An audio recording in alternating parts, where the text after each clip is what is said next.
আজকে দিনটা ছিল সোমবার, তো মার্কেটে গেছিলাম মাছ কেনার উদ্দেশ্যে।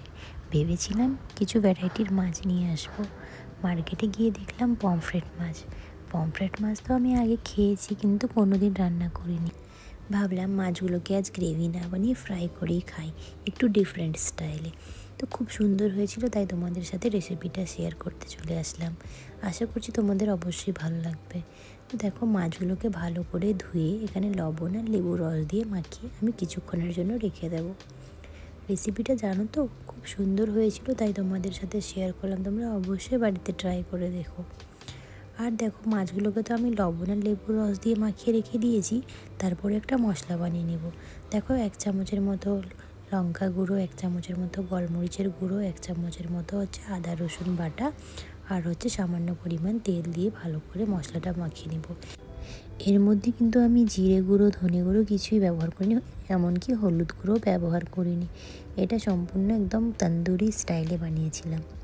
তো মশলাটা ভালো করে দেখো মাছের উপরে লাগিয়ে নেব। মাখিয়ে মাছটাকে এবারে কিছুক্ষণের জন্য রেখে দেব। তারপরে আর কিছুই না, মাছটাকে ফ্রাই করতে হবে, কিন্তু এর মধ্যে একটা টুইস্ট আছে।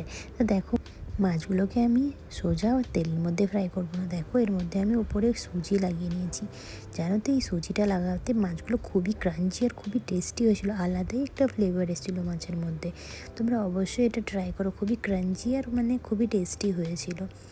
দেখো, মাছগুলোকে ভালো করে সুজির মধ্যে কোট করে নেব। এবারে আর কিছুই না, যেরকম আমরা মাছ ফ্রাই করি সেরকমভাবে তেল দিয়ে ফ্রাই করতে হবে। এবারে একে একে মাছগুলো আমি তেলের মধ্যে দিয়ে মিডিয়াম টু হাই ফ্লেম করে ফ্রাই করব।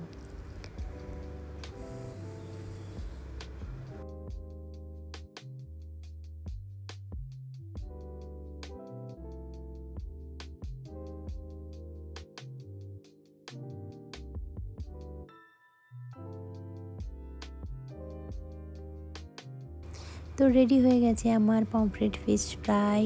তো তোমরা অবশ্যই বাড়িতে ট্রাই করো, আর যদি তোমাদের ভালো লেগে থাকে তাহলে অবশ্যই কমেন্টে আমাকে জানাতে ভুলবে না, কারণ কমেন্ট আমার ভালো লাগবে যদি আপনারা ট্রাই করেন আর আপনাদের ভালো লাগে, তাহলে আমারও অবশ্যই ভালো লাগবে।